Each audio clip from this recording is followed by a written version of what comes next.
Hi, class. Chapter 4, Wolf Hollow, page 30. My mother gave me a funny look as I stood at the back door the next morning, readying myself before setting off for school. When she said, "Something wrong, Annabelle?"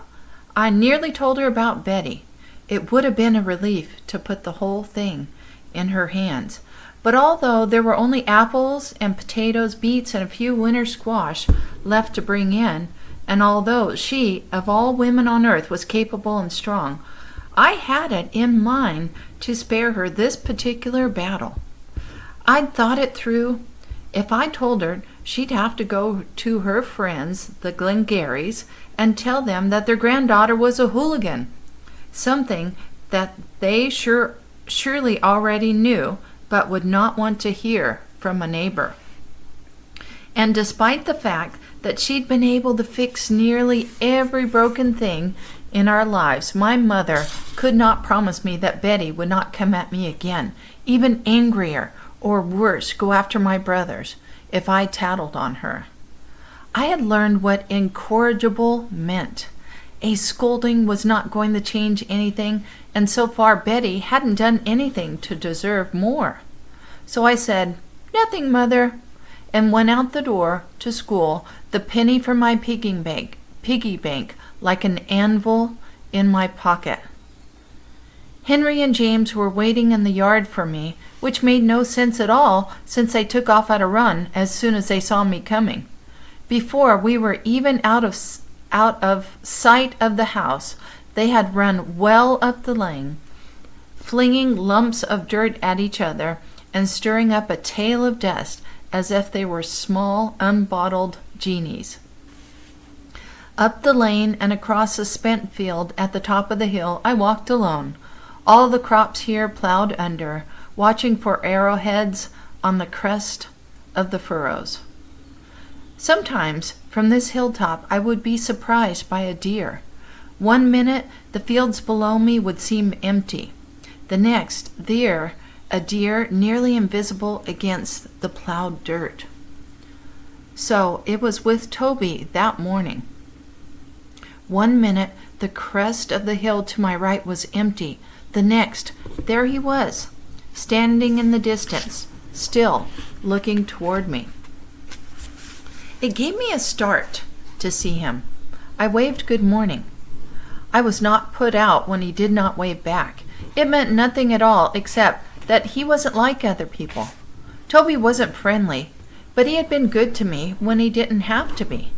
Like the time I was skirting the edge of a newly planted field and stepped in a groundhog hole, sprained my ankle so badly that I couldn't walk on it. I was alone. There was no one else around. Still, I called out a couple of times as I tried to limp along, and Toby came. I was younger then and didn't weigh all that much, but it couldn't have been easy to carry me up over the hill and down the lane to my mother, baby style. Close to him like that, I was most aware of his own scent and not the smokehouses where he'd lived. He smelled a lot of the woods in thaw or of a dog that's been out in the rain. Strong, but not really dirty. Along the way, I said a number of things. "Thank you," "I'm sorry," "You're nice to help me like this." And then at the door to the mudroom, "Will you come in for a drink of water?" He replied to none of it, though his silence didn't feel mean. He did not come in for a drink. In fact, he left me on the step and then strode off, back up the lane, and was gone before my mother came to the door to find out that I was the one knocking. Another time, when my father hurt his back and was laid up for a couple days in the middle of the pumpkin harvest, my mother and grandpap and we small kids arrived at the patch one morning prepared to do the work without him, only to find that the flat bed we'd left empty the night before was now loaded with pumpkins and ready for market. No one else took credit for this kindness, but I knew that it was Toby's. I pictured him in the darkness, working by moonlight and night eyes, lugging the pumpkins to the wagon, some of them bigger than one man should have been able to carry. It must have taken him all night. My mother baked a pumpkin pie for him that very day and gave it to me to take to the top of the lane in the hope of seeing him nearby. The pie was still warm in my hands. I waited long enough that the pie had cooled before I left it in a crate where we sometimes put food and hand-me-downs for Toby when he wasn't around.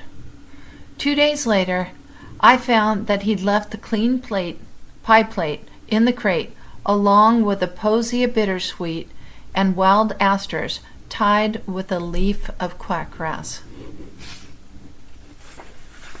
Page 34. I headed down the slope and took the path into the woods, not at all watchful. The boys had scared away any bear within earshot. Snakes were somewhere sunny and warm, and I did not expect to see Betty until after school. But suddenly, there she was, just as before, standing in the path ahead of me. The stick in her hand was smaller than the first, which worried me. She'd chosen yesterday's to make an impression. Today's was a better size for swinging, and green, which meant hard. And I admit, I was afraid. "Hey, Betty," I said as I made to walk right on by her. She stepped in front of me and put out a hand. "We'll walk to school together," Betty said. "First, you give me what you brung." I was tempted to correct her poor English, but I didn't. I was tempted to try and push past her, but I was pretty sure that wouldn't work. "We're not rich," I said, as if to get at least that one thing straight. "I ain't got anything to give you." The "ain't got" hurt and surprised me on its way out. Some part of my brain had assumed that stooping a little might actually make me stronger. But in the next instant, I could see that it hadn't. Before I had time to think about moving, Betty had swung the stick in a small, tight arc. She'd chosen my hip perhaps because a bruise there would not show. I worked hard not to let her see how much it hurt. "Give me what you brung," she said. I hated to give her anything at all, even the penny in my pocket. "This is the only thing I'm going to give you," I said, holding the penny out on a tight palm, in the way I knew to feed a dog. "Don't ask me for anything more. I don't have anything else." Betty looked at the penny, picked it up with her fingertips, peered into my face. "A penny? You can get 2 pieces of hard candy for that," I asked. "I don't want 2 pieces of hard candy," she said. She tossed the penny into the undergrowth. "Tomorrow, you bring me something better than a penny." "I don't have anything else to bring you, Betty. And I think it's just mean of you to be like this. We could be friends, you know," I said, quite unaware that I sounded pretty dubious as I said it. If you would stop being so mean." Betty's answer was to swing the stick again, harder this time, hitting the same spot, which was already aching, and I was on my knees before I knew it. When I looked up, Betty was staring at me, her face slack, her mouth hanging open a little. She made me think of the strays that wandered onto the farm, and again, but were not taken up by our pack. I saw her fingers tightening on the stick, and I knew she was going to hit me again, and tears came. Her fingers relaxed on the stick, her eyes cleared. "You're just a dumb baby," she said. "Remember what I said before. If you tell anyone, that little boy will pay for it. Now get." I gathered myself up and let the hill take me down toward school. At a curve in the path, I glanced back. Betty was bent low in the place where she'd thrown the penny, folding back the undergrowth, with her open hands. When I went to Aunt Lily's room that evening, she was brushing her hair. She did that a lot, and put on lipstick, then wiped it off. "What do you want, Annabelle?" She looked at me in her mirror. "Well," I held my hands behind my back. "I wondered if I could borrow your sweater frog again," I said, though I knew it was still up in my room. "The one with the glittery stones on it?" One stone was missing, which was probably why Aunt Lily had lent it to me in the first place. It was old and a little bent too, not worth anything. My sweater frog? With a fingertip, she stirred the dish of notions she kept on her dresser. But you already have it, Annabelle. I haven't seen it since I lent it to you, have I? The little question she tacked on to the end gave me some hope. Haven't you? I said, which wasn't a lie. How could a question be a lie? No, I don't believe I have, and I don't remember you returning it. Aunt Lily turned on her stool and looked at me from across the room. But if I don't have it, I can't very well lend it to you again, can I? Go see if it's still up in your room somewhere. She turned her back to the mirror, a pair of tweezers in her hand.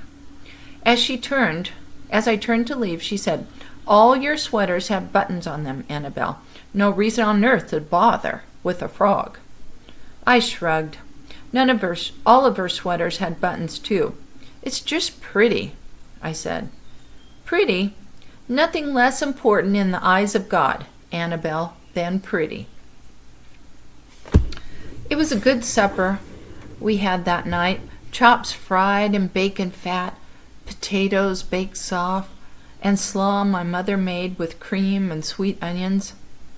After supper, when we were clearing everything away, my mother wrapped 2 rolls, a chop, and an apple in a scrap of oilcloth and tied it up by its corners.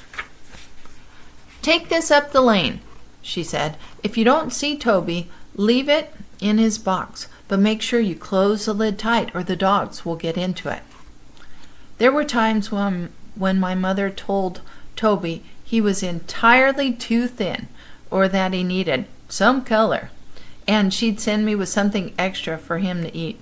She didn't dare send my brothers, who would use the excuse to horse around in the dark until there was no time left for homework, barely enough for a bath.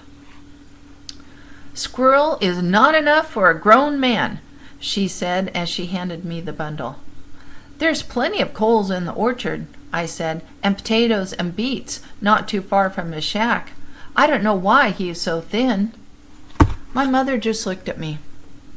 Do you think he would take something without our say-so? She shook her head. Well, he would not. I considered her answer. Then why don't we say so? Never mind that, she said, turning again to the sink. Just get going and back again before it's too dark to see where you're putting your feet. And why doesn't he just ask? I said, though my mother's back usually meant she'd said all she had to say. Same as I said before, she said without turning. Now go on before all the light's gone.